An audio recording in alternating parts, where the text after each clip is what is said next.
Welcome to the Show Up Dad podcast, where we explore the journey of fatherhood and provide valuable insights to help dads show up for their families. I'm your host, David Mendoka, and today we have a very special guest.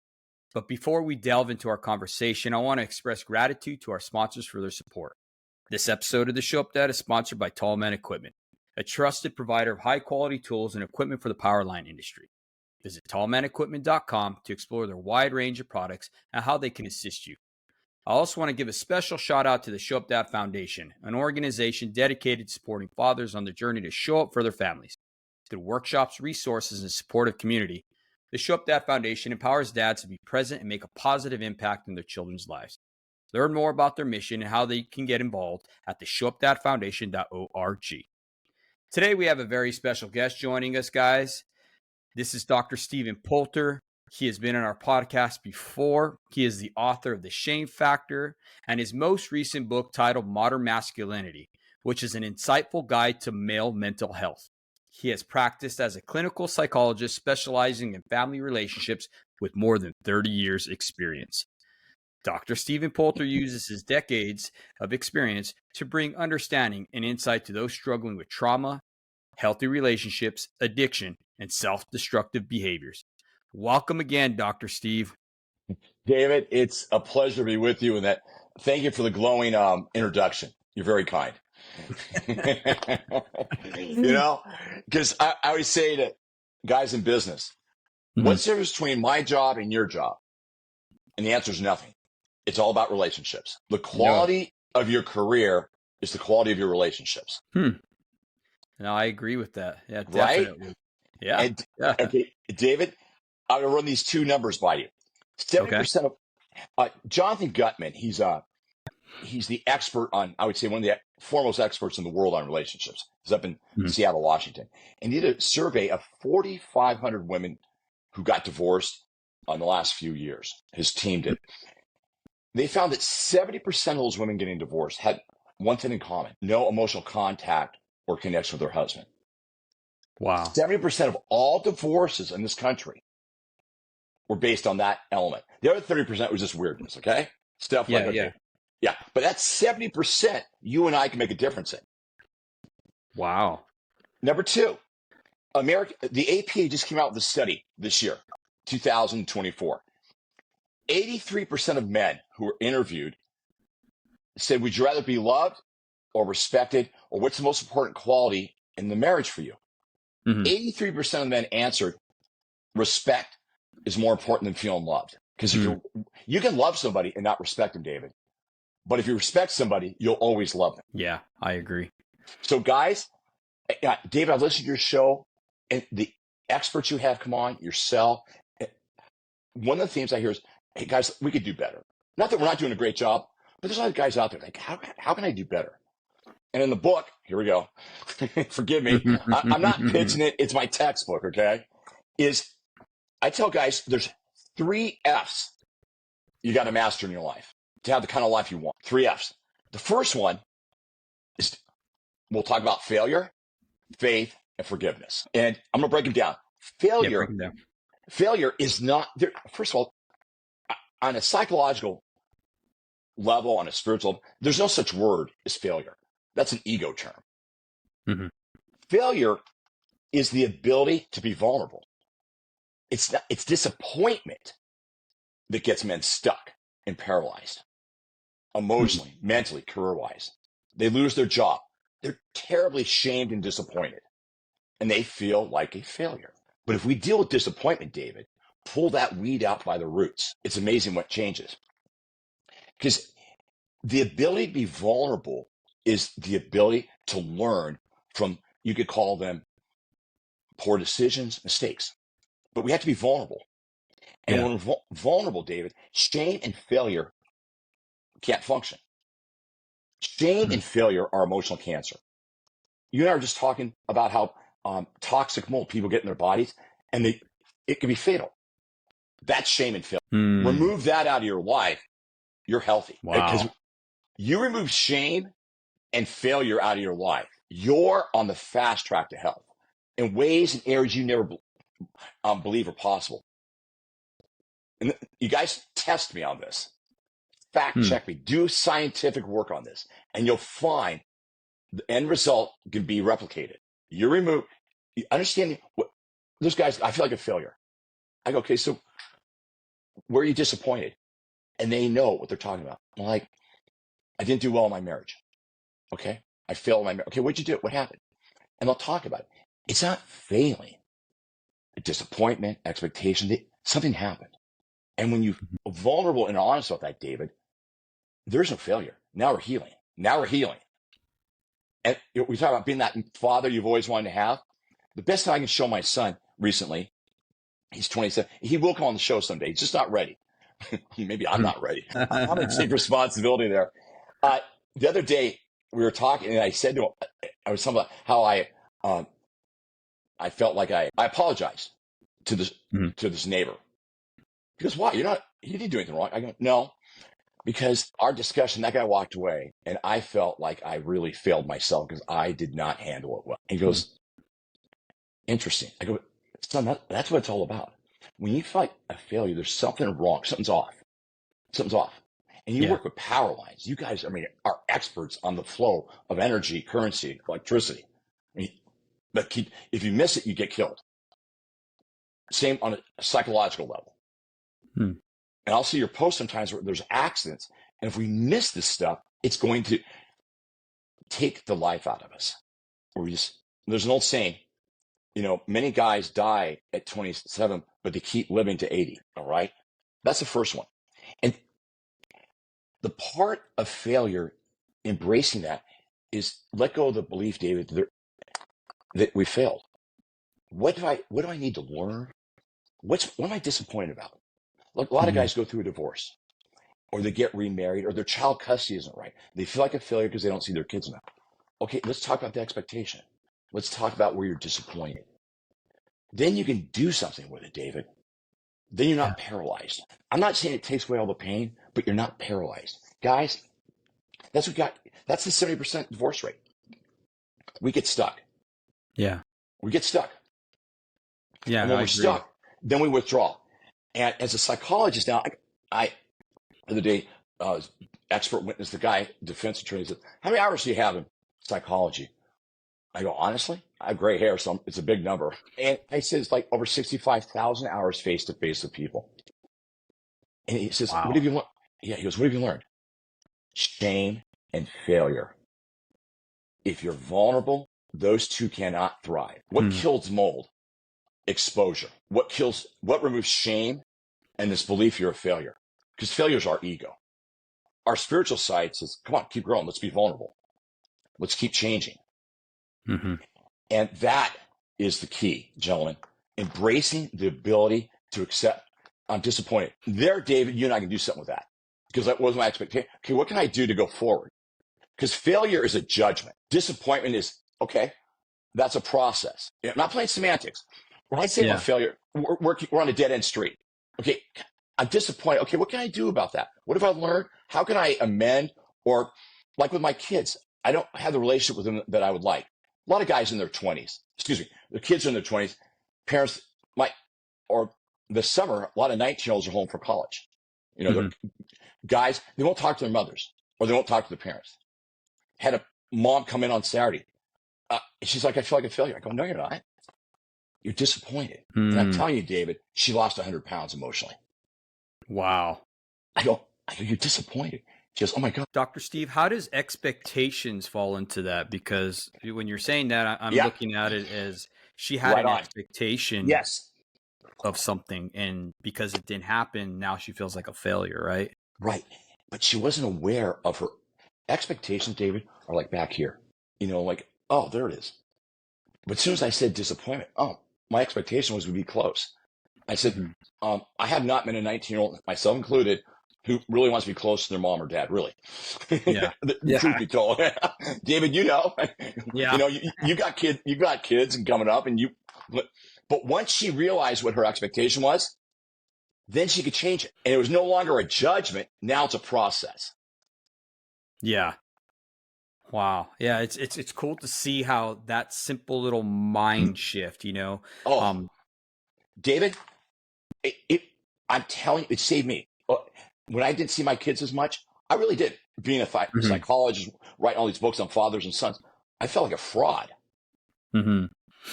And my mentor, he just said to me, he goes, "What's your expectation?" I went, "Wow." And I told him, he goes, "Well, it's not realistic." Then we started talking about it. I felt much better. Then I could do something with it. Mm-hmm.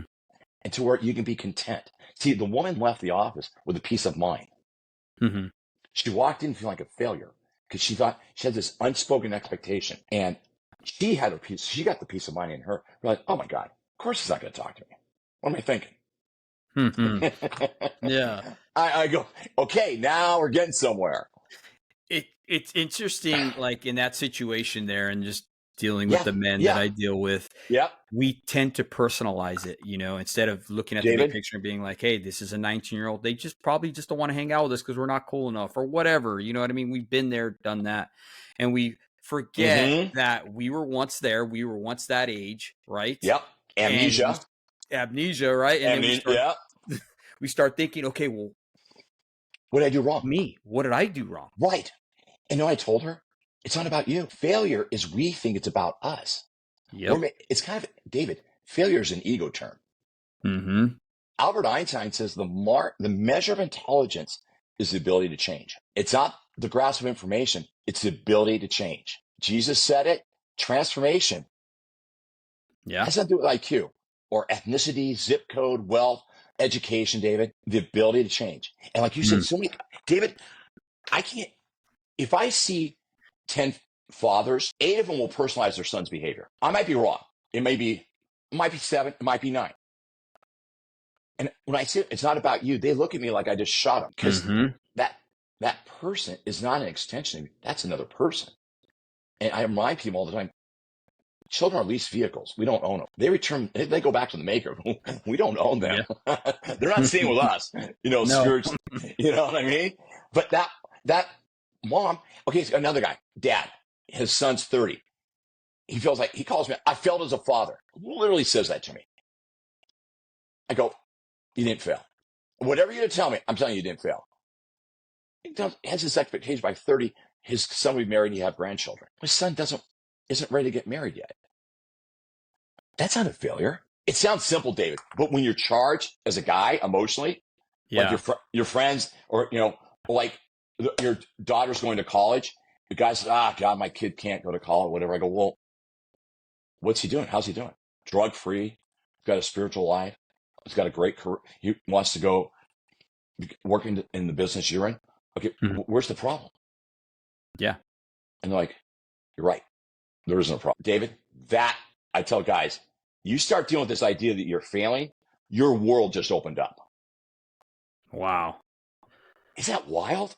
It is wild. And I see, too, it takes a level of humility. Like David, humble.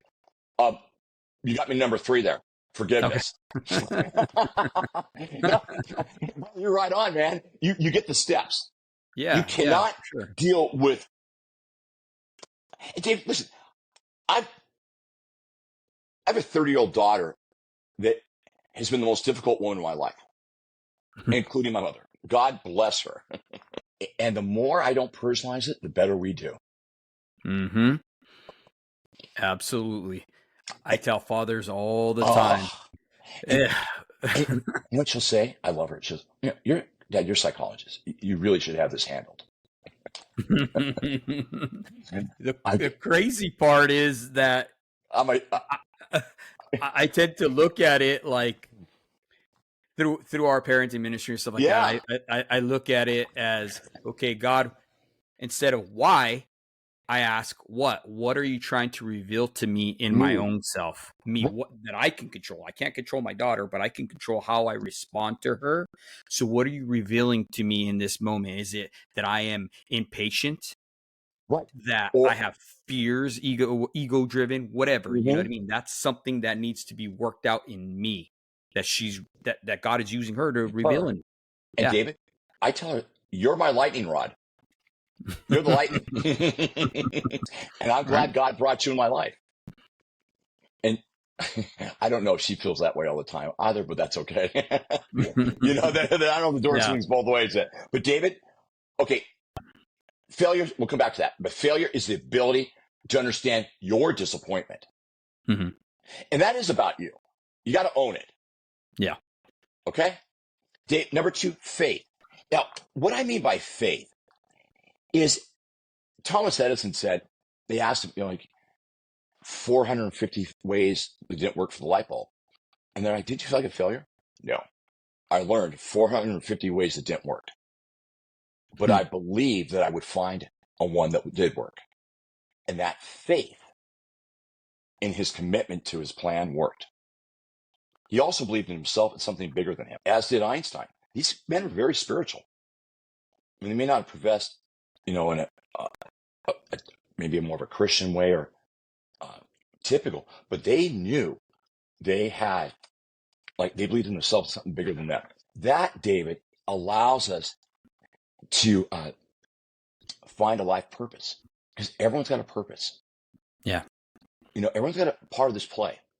David, I see what you're doing with your father. The greatest work you do is being a father. And now you're helping other fathers become better dads. That's why I'm glad to share with the team, because we're all doing this together. We're all in this together. And the faith is, David, faith is holding the roadmap of your life and believing you can go down it. God hands you the roadmap. Faith is, can I do this? You and I can drive to New York City in the dark. We only need to see 10 feet in front of us at night. Yeah.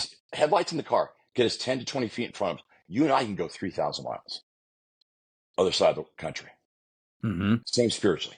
You only need to see the next move. I heard somebody say this one. Faith, God gives you the roadmap of your life plan. That faith comes into having a plan. I'm not talking about finances, like what you're doing, David. You guys, personally, professionally, the family. God's handed you the roadmap.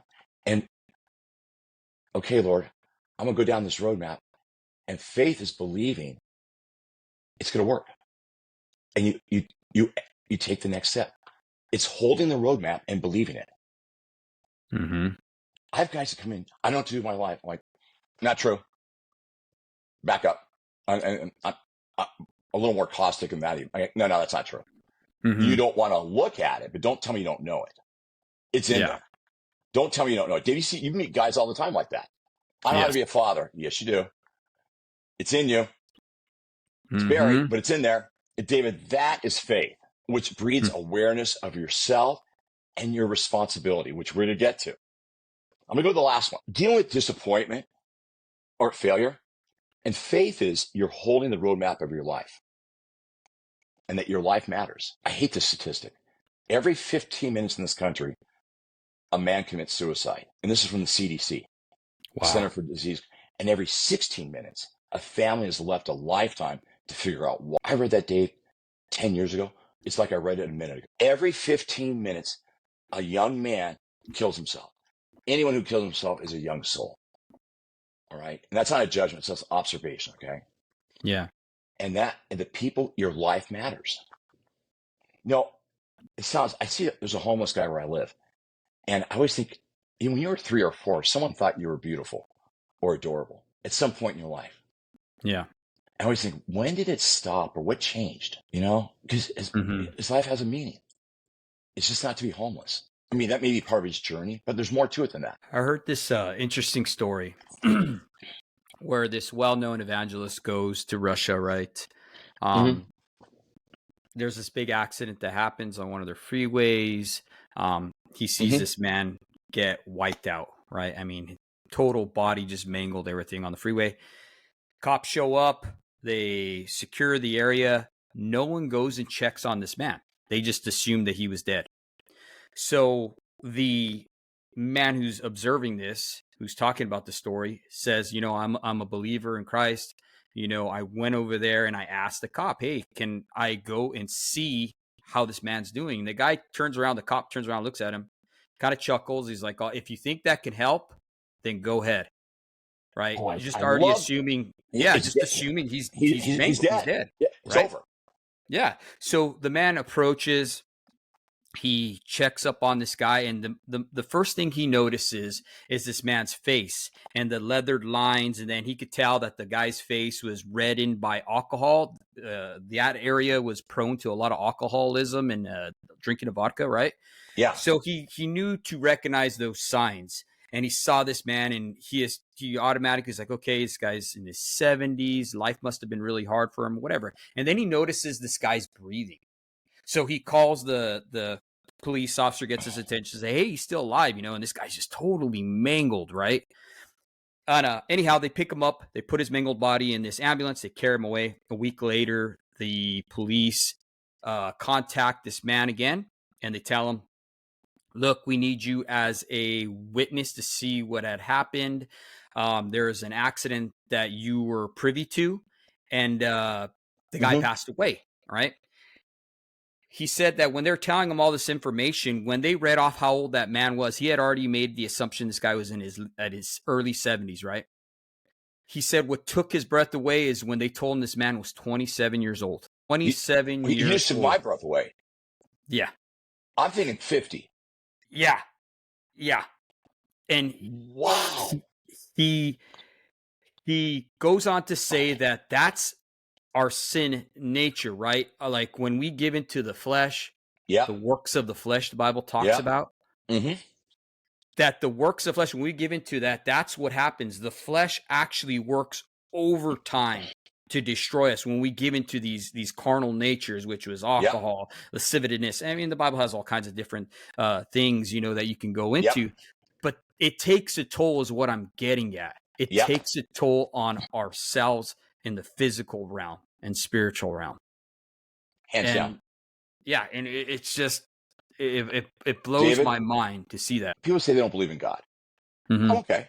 I always say then, what's that thing inside of you that makes you want to improve? Yes. That's not your ego. Mm-mm. They look at me, and I'm quoting C.S. Lewis, the great Christian writer. Yeah. He said that drive, David, to want to be better, that's the Spirit of God inside of you. The drive to kill yourself, ruin yourself, that's your carnal nature, ego. Yeah. With all those words. And India, they call it Maya, delusion. I don't think they're wrong. Because you get in that, you become delusional because you think you're invincible. Yep. That guy's, he looks like he's 70. He's 27. What a brutal life. Yeah. I mean, you can go down to LA and see the same thing. David, I mean, it's brutal. It is. And I tell men, there is a purpose. Don't buy into this. And I talk about in the book, okay? I got a lot of guys that come in, young guys, want to go into finance and make a lot of money. I go, just remember, don't let it own you. The only thing that owns you is what you commit yourself to. Mm-hmm. Think about what you commit yourself to. Like you do very well, David. You're committed to your spiritual path, and look how everything else works. Money's not evil. What's evil is we think money's God, or we think entertainment's God. No. When we have our priorities straight, money is a gift. Yes, it is. It can be a great tool. I tell that all the time. And I always say, you guys, Jeffrey Epstein, I'm sorry, but it's a cautionary tale. I really believe he's a cautionary tale to men. No one's beyond the hand of God or the hand. No one's bigger than life. You can buy islands. You can do all this stuff and have a lot of billions in your bank account. But ultimately, you're accountable. And that gets in the last point, David, my point. Okay, we talked about failure, faith, forgiveness. Forgiveness dissolves shame. It's like a sandcastle on the beach. Looks really invincible until the salt ocean water hits it. Yeah. That's forgiveness. Forgiveness brings you back to you. It gets you to your core self. And David, the thing about forgiveness is it's not so much forgiving the other person, it's learning to like yourself. And there's no change. I heard a man say this, a minister, it might have been Billy Graham. You want big spiritual changes in your life, you want to live a full life, and you don't have forgiveness in your heart, that's the doorway to change. And usually the first person you have to forgive is yourself. And a lot of guys look at me like, what are you talking about? Well, maybe the way you don't, that's why I wrote this book, the 4 pieces of you.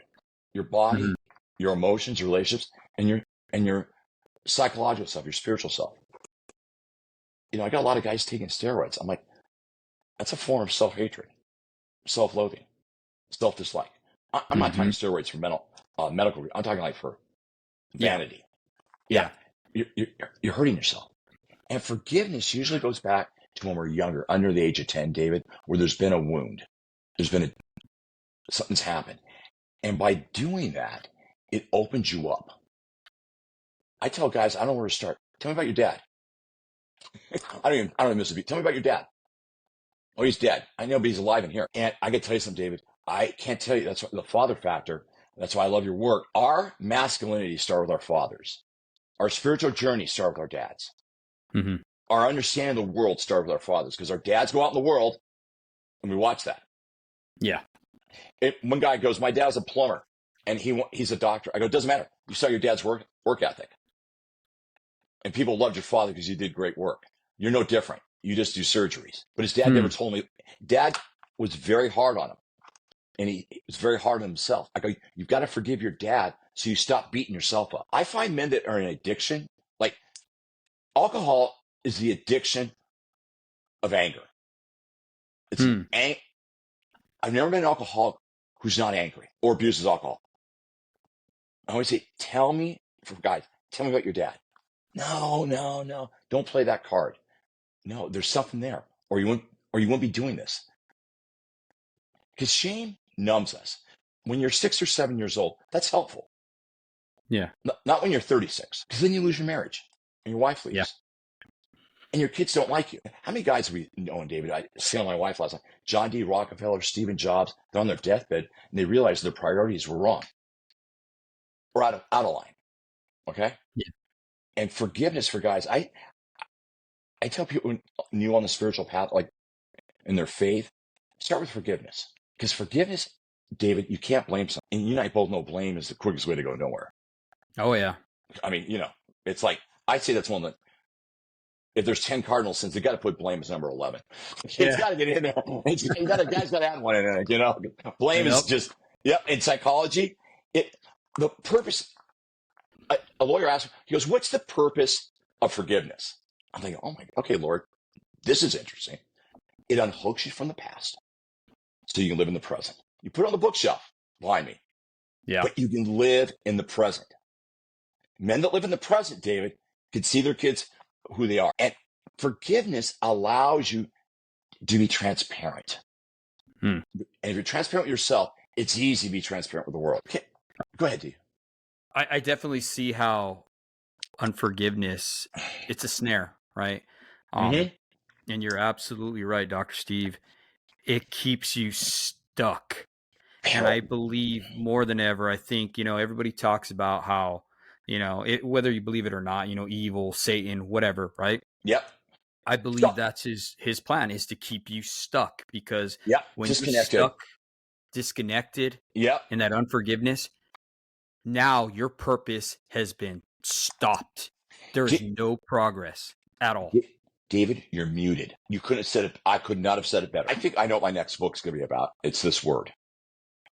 Muted.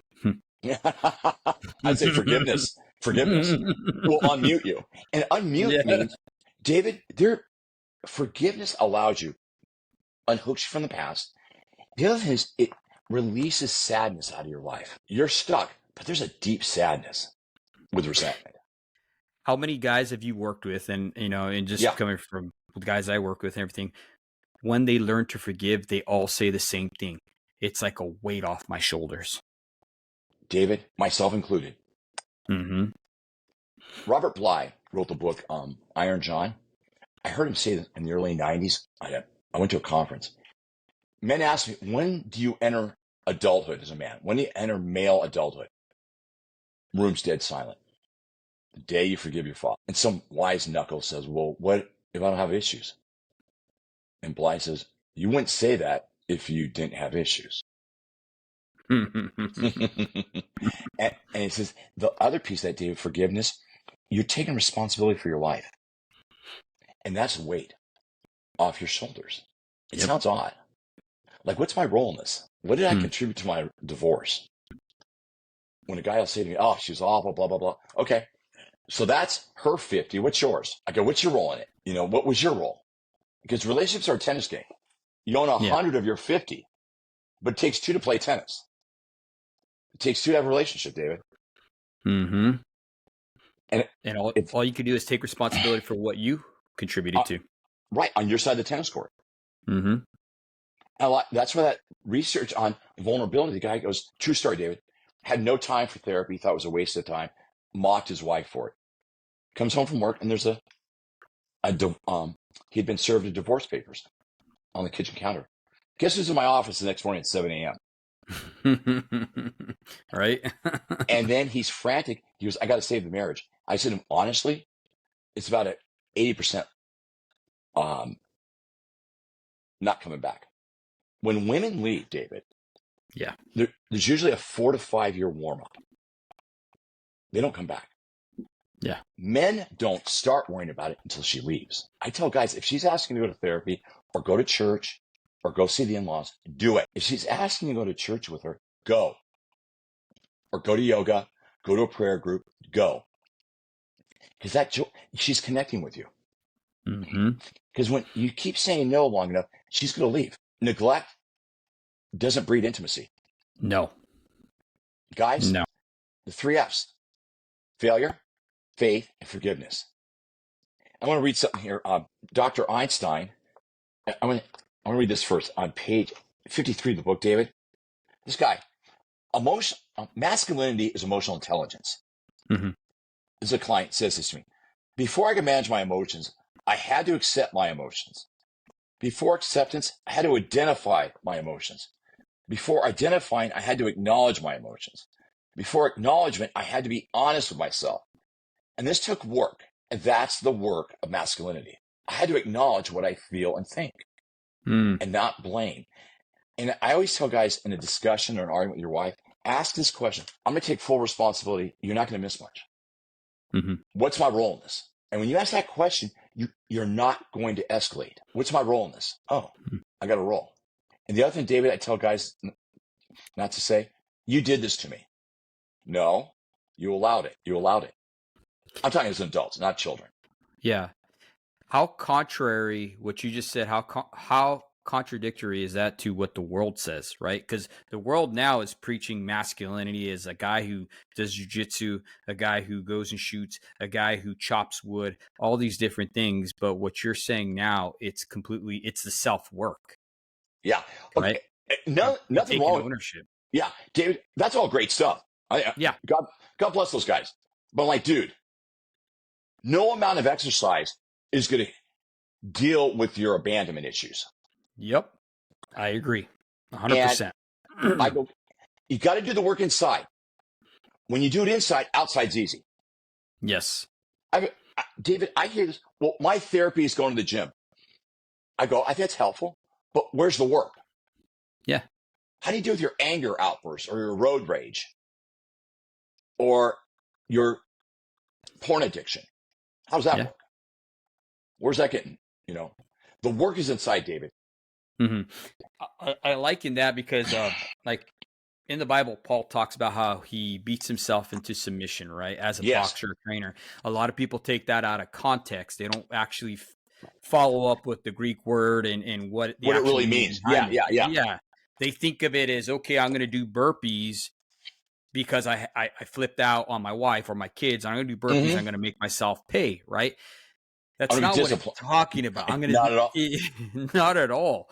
It's doing the things you don't want to do, which is going to that therapy, getting on your hands and knees and asking God for forgiveness. Yep. Asking God for help. That's what it's talking about. Doing the things you do not want to do. Going to your spouse and telling her, I am sorry. I'm taking responsibility for the way I treated you. Yeah. For my role in what's been happening. Guys say, I want my wife to respect me. Take full responsibility for your actions. Can I tell you something, David? That is a game changer. Mm-hmm. David, when your wife respects you, that's code for you're taking responsibility. Mm-hmm. I asked a guy the other day, he wants to get married. David, I ask every couple, does she respect you? It should be an automatic yes. He goes, I'm not sure. Thank you. That was my answer. I'm like, ask her why. Brings her in the office. And he said, okay, he didn't want to do it at home. Brought her in. David, what do you think? It's on a test code. He asked her, and kind of warm up. Honey, I know we're going to get married, and I don't feel like you really respect me. And she smiled. What was her response? Okay, I want you to know, I'm listening, David, and I'm thinking to myself, don't say a word. I'm saying it to myself because I'm like, and she goes, Well, she just pauses like, well, let's just call her Linda. I go, Linda, say it. Don't, whatever it is, there's no wrong answer. She goes, okay. I go, and I'm here, I'm a referee. I'm not a judge. Mm-hmm. There's no wrong answer. She goes, okay. I don't respect you.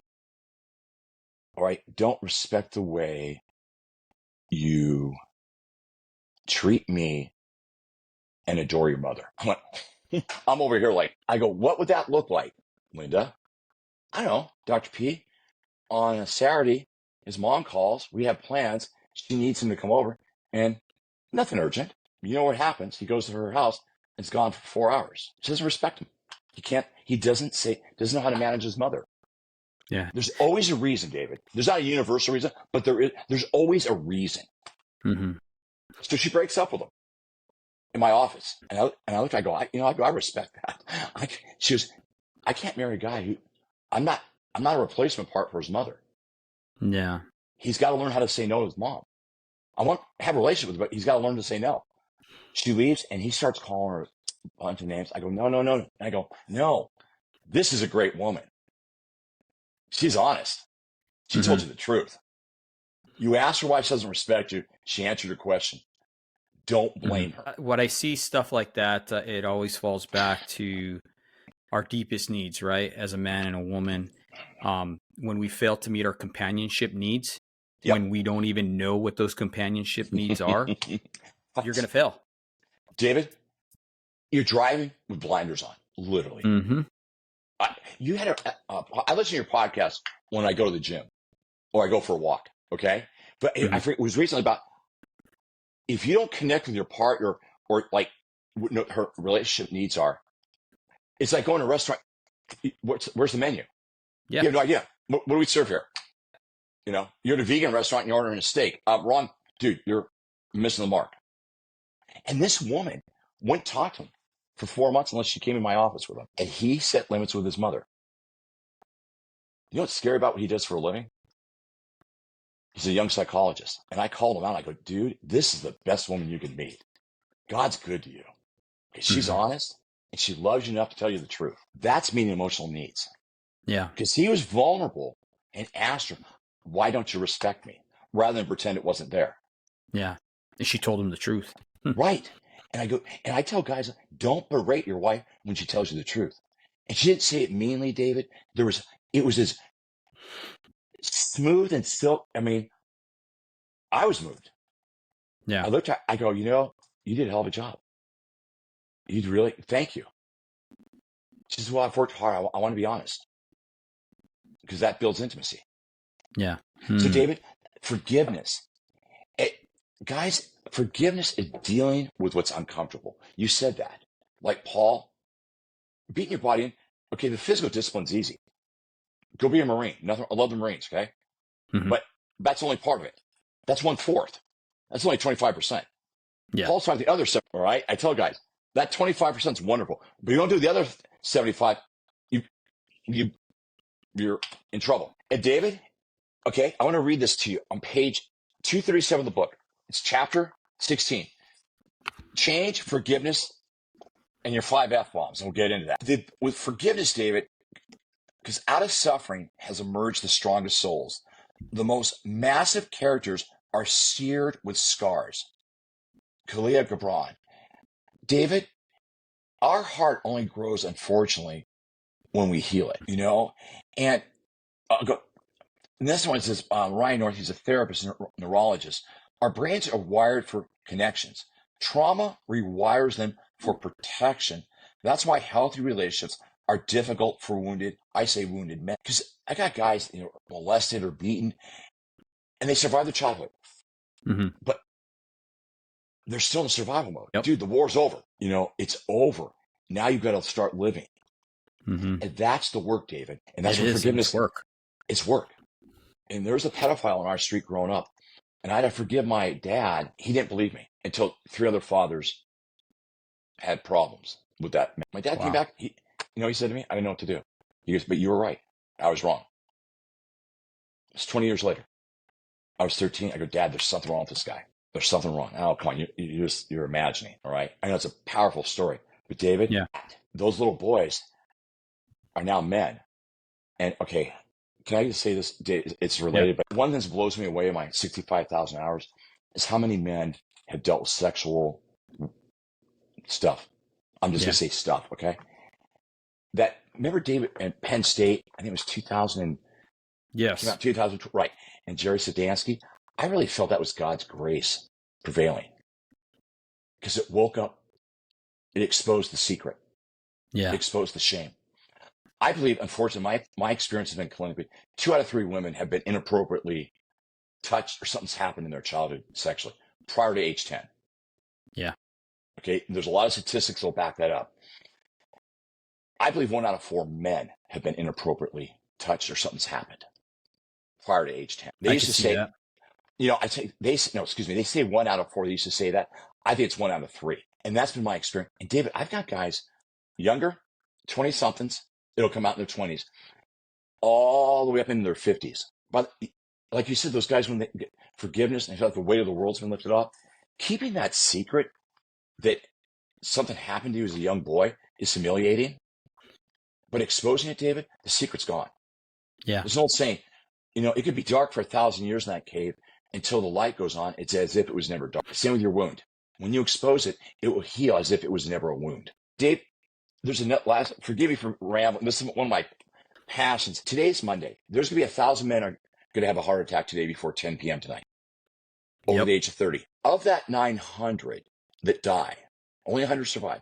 Of that 900, only 90% had no pre-existing health conditions, but they had emotional trauma. And that old saying that breaks your heart, that saying, it's true.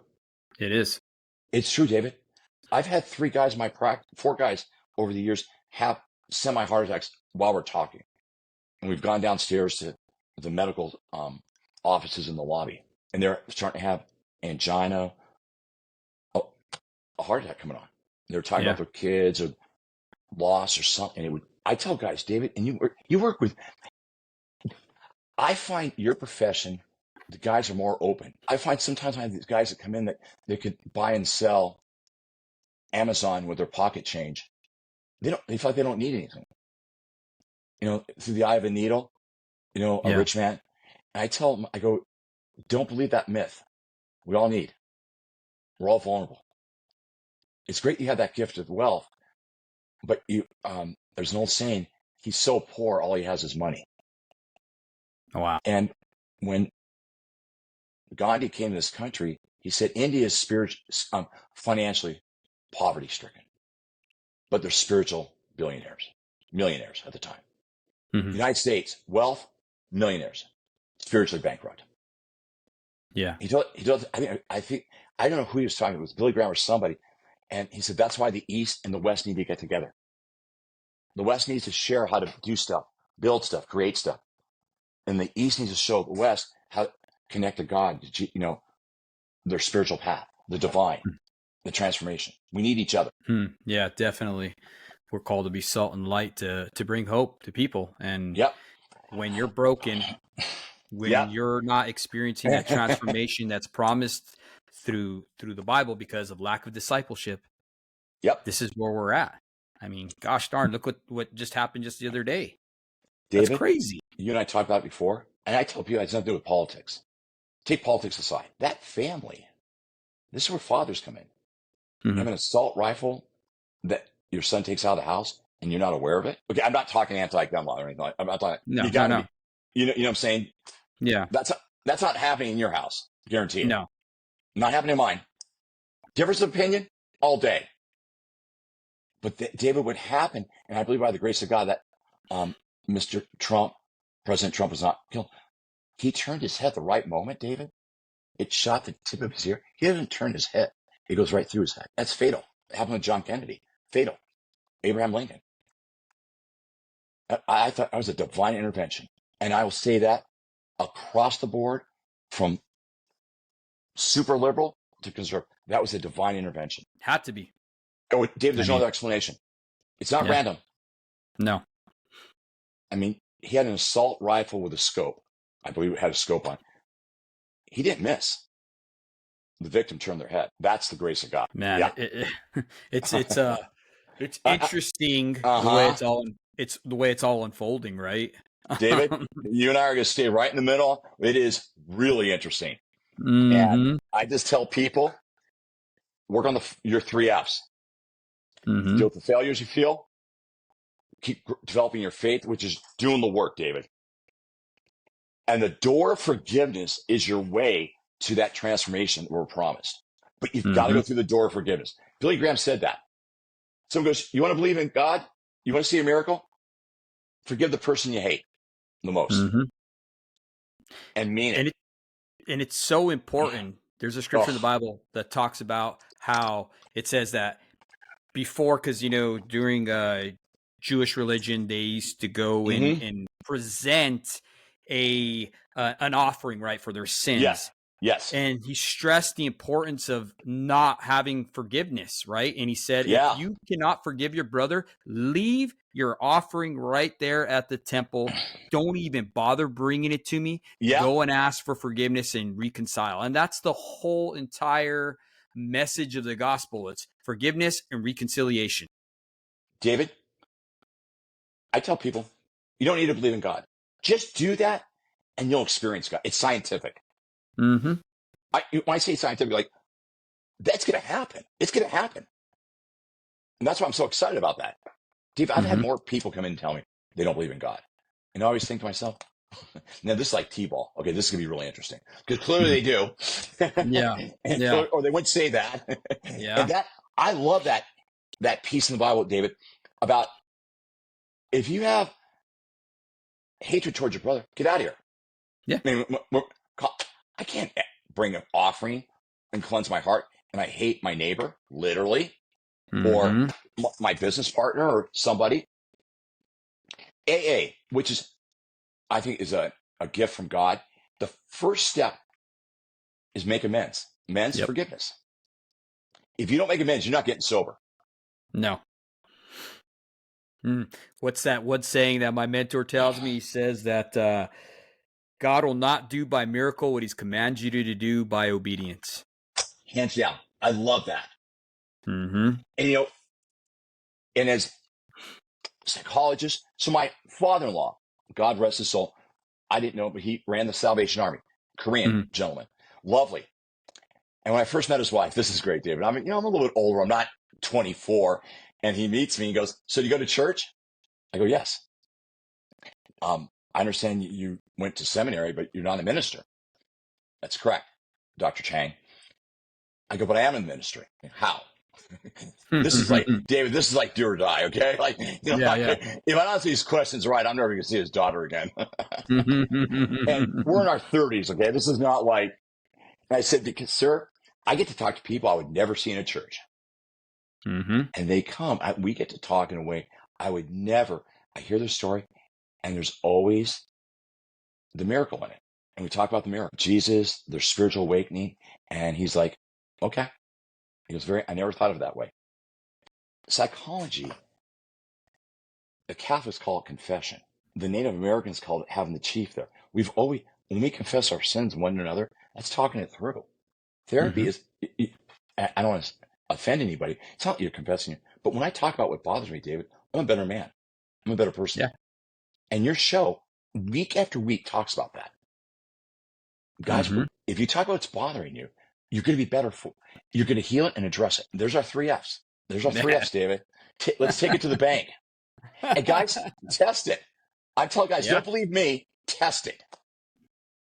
I've done it. It took me a long time. And when my dad asked for my forgiveness about that neighbor incident, David, it's as if I got, like you said, 100-pound backpack took off from me. Wow. No, I could totally see that. It just comes off of you, right? David, we're never meant to carry that. It's not ours. No. I always tell people, remember, we're not God. We're just part of the play.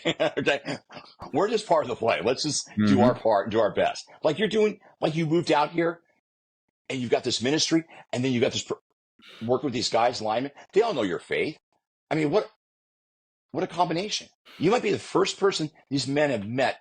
This has a personal experience of God, of the Lord. Yeah, Just because absolutely. That, David, changes people. They say when you touch the apron of God, you're never the same. I like that. When you touch the apron, you're never the same. And I tell you, guys, listen, take me to the bank. David, I'm going to send you books. Okay? Sign them. And you guys, these are free. I'm going to send them, David. You can also buy them online. But more importantly, books come and go, okay? Do the work. You want your wife to respect you? Do the work. And you know what to do. One more story? Mm-hmm. Give you one more story? One more story, okay? It's a quick one. Okay, yeah. Wait a minute. Okay. I tell a guy to do this, okay? He's in his 50s. He goes, if I did what you just said, that means I'm calling my father-in-law up and telling him that I've ignored him for 20 years and I've been really rude. Mm-hmm. He said some other words. I said, there's your homework. There's your homework. And I go, I want to see you after you do it. You don't want to see me again? No, after you do that. Whenever that may be. Because the day you do that, the day your marriage turns around. Mm-hmm. And I suggest you go do it right now. You go in the waiting room. Make that call. God honest truth. Makes the call within a day or so. The father dies a week later. He didn't know. It was a sudden health problem. He didn't know. Yeah. His marriage, it came out of the ash heap, David. His wife was blown away. After he called his father-in-law called his daughter, his wife, and said, you won't believe what happened. And he told her about the conversation. And she held resentment against him for 30 years about it, or 20 years. Hey, guys, do this. You know what to do. David, God bless you in what you're doing, buddy. Thank you. Awesome. Thank you, Dr. Steve, for coming on here and just sharing your insight. We look forward to the books. And guys, like he just put it out there, he's going to send us some books. We're going to send it to you guys. That way you can check them out. Check them out on Amazon. And we'll be talking to you soon, Dr. Steve. Thank you. Hey, God bless you, David. I'll talk to you later. Thank you.